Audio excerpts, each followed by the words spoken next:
El ciclo de vida de las empresas. Startup, crecimiento joven, alto crecimiento, madurez y finalmente...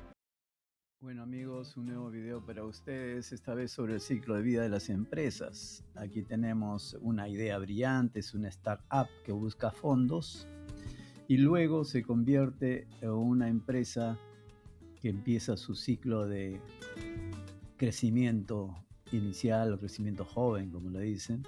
Se trata de volverse una empresa pública para buscar accionistas. Está buscando tener caja. Generalmente es negativa porque la invierte todo en tratar de consolidar la inversión y de acuerdo a los usuarios que tiene. Luego viene el alto crecimiento, flujo de caja positivo, reinversión y expansión de la misma. La siguiente fase es el crecimiento ya maduro. Tenemos ahí el precio sobre el EPS, que siempre es bueno recordar en las de alto crecimiento que uno paga no necesariamente por el EPS, sino por el crecimiento potencial también que tiene, creciendo a buen ritmo. Y el crecimiento maduro busca nuevos productos, optimizar costos. Y luego ya viene el crecimiento o la parte de madurez estable. Aquí tenemos adquisiciones, se hacen adquisiciones y se comienza a dar dividendos en forma creciente. Luego vendrá el declive de la empresa, a ver cuánto cotiza y si es posible alguna reestructuración.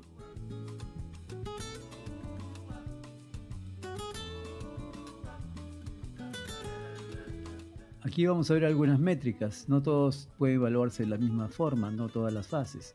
Aquí en la fase de inicio de crecimiento inicial, pues lo importante es ver el potencial de la empresa, ese valor de empresa sobre el potencial de mercado que puede tener.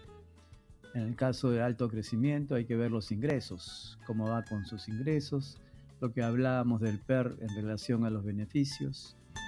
En este caso se paga también por cierto potencial beneficio que a futuro uno va a tener, el valor de la empresa sobre la cantidad de usuarios o suscriptores que tenga. Luego viene el crecimiento maduro, en el cual tenemos que ver cómo está creciendo el porcentaje de crecimiento de los ingresos, de los revenues. El PEG, cuánto pagamos por este crecimiento, si vale la pena, si está muy caro o no.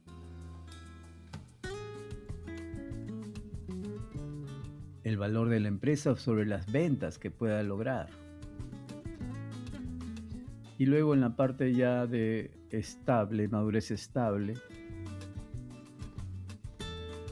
tenemos que ver en este caso ya no solo los ingresos, sino el porcentaje de crecimiento de los beneficios, de los EPS, o sea, beneficios por acción, los earnings, y el ROE,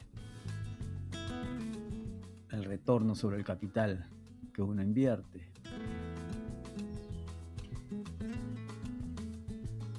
Y el valor de la empresa sobre el EBITDA. O sea, cada fase tiene una métrica especial que tendríamos que estar viendo. No podemos a todas usar las métricas semejantes. Liquidez en el declive, cómo está la deuda, el flujo de caja, el precio sobre el valor en libros, son las partes importantes de esta fase. Porque las empresas son como los seres humanos, tienen una fase de crecimiento, nacen, crecen, se reproducen y mueren. Así que tenemos que sincronizar nuestras métricas con ellos. Sigamos con un médico en la bolsa. ¿Sabían que las empresas son en cierto modo como las personas? Pues sí, nacen, crecen, maduran y sí, también envejecen. Y este ciclo de vida no es para nada una simple curiosidad. Es básicamente el mapa que nos dice cómo se comportan, qué tan saludables están y, lo más importante, cuál es su futuro. A ver, Entonces, ¿qué tanto se parece una empresa a una persona? Suena simple, pero esta pregunta, esta analogía, es la clave para entender todo lo que sigue. Lo que vamos a hacer es tomar un concepto de negocios que puede sonar súper complejo y lo vamos a conectar con algo que, bueno, conocemos de primera mano, la vida. Ok, vamos directo al grano. Pensemos un poco en nuestras finanzas personales, ¿no? Casi todos intentamos ahorrar en nuestros mejores años, cuando ganamos más, para estar tranquilos después.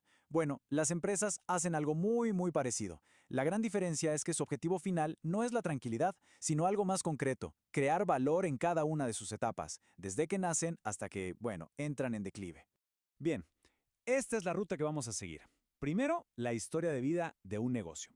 Después, le seguiremos la pista al dinero.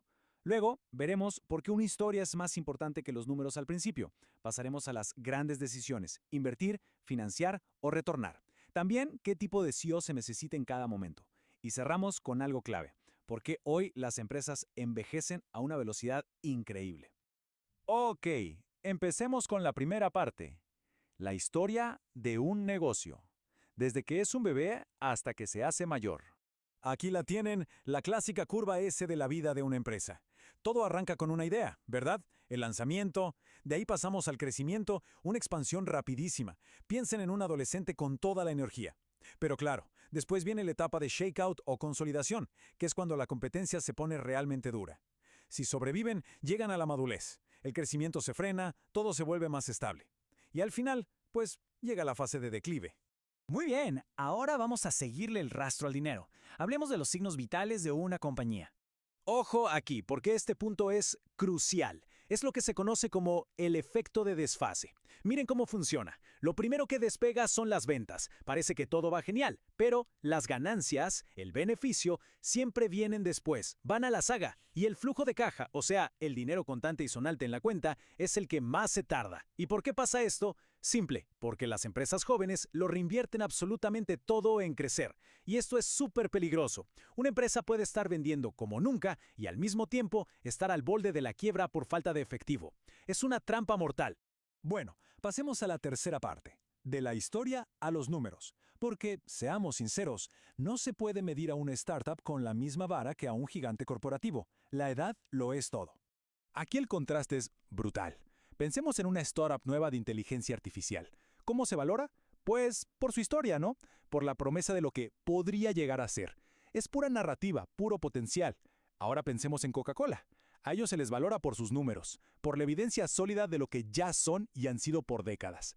A ese nivel, la historia ya no es suficiente. Lo que cuenta son los resultados del presente. Y claro, toda esa incertidumbre de las empresas jóvenes tiene un costo bien real. Como podemos ver aquí, el costo de capital es bastante más alto para ellas. Para que nos entendamos, esto es como la tasa de interés que el mercado les exige por el riesgo que representan. Como son una apuesta, se les pide un retorno mucho mayor. Es básicamente el precio a pagar por ser una promesa y no una realidad comprobada. Listo. Cuarta sección. ¿Invertir, financiarse o retornar el dinero? Porque a medida que una empresa madura, sus prioridades financieras cambian por completo. Miren, en las finanzas corporativas hay 3 preguntas fundamentales. Para las empresas jóvenes, realmente solo importa una: la decisión de inversión. ¿En qué invertimos para crecer lo más rápido posible? Es todo lo que importa. Pero a medida que maduran, surge la segunda gran pregunta: la decisión de financiamiento. ¿Cómo nos financiamos? ¿Con deuda? ¿Con capital de los accionistas? Y finalmente, para las empresas ya en declive, la pregunta más importante se convierte en la decisión de dividendos. ¿Cuál es la mejor forma de devolverles el dinero a los dueños? Quinta parte. Y esta es buenísima. El CEO para cada estación del año. Y es que el líder que te lanza al estrellato muchas veces no es el mismo que te puede mantener ahí. Aquí están los arquetipos. Una startup necesita un visionario, alguien que venda un sueño que todavía no existe. En la etapa de crecimiento se necesita un constructor, alguien que ponga orden, que cree sistemas para escalar. Ya en la madurez, el líder ideal es un defensor, alguien que proteja la cuota de mercado. Y en el declive, se necesita un liquidador, una persona capaz de gestionar el final de forma ordenada y elegante. El error es fatal. Imaginen a un visionario tratando de salvar a BlackBerry en sus últimos días. Es simplemente la persona equivocada en el momento equivocado. Y con esto llegamos a la parte final, que es quizás la más relevante hoy en día. Le llamamos envejecer en años de perro, porque todo este ciclo que acabamos de ver ahora sucede a una velocidad de locos. Para entender esto, miren este contraste. Es increíble. Por un lado tenemos a General Electric, un gigante del siglo XX. Tardó décadas en construirse y, décadas en empezar a declinar. Fue una empresa diseñada para correr un maratón. Y por otro lado tenemos a Yahoo, un icono del siglo XXI. ¿Saben cuánto tardó en alcanzar una valoración de $100,000 millones? Solo 8 años. Pero, ¿cuánto duró en la cima? Apenas 3 o 4. Yahoo fue construida para un sprint, no un maratón. Esta idea la resume perfectamente el profesor Oswald Damodaran con una frase que es brillante. Él dice, la empresa clásica del siglo XXI tiene un ciclo de vida comprimido. Yo lo describo como envejecer en años de perro. La verdad es imposible decirlo mejor. Y todo esto nos deja con una última pregunta para reflexionar. Si hoy las empresas envejecen a esta velocidad de sprint, ¿cuál debería ser su meta? ¿Luchar por una inmortalidad que parece casi imposible? ¿O quizás deberían enfocarse en envejecer con gracia, en maximizar el valor que pueden crear en el tiempo a veces corto que tienen? La forma en que se responda a esta pregunta está redefiniendo las reglas del juego para todo el mundo.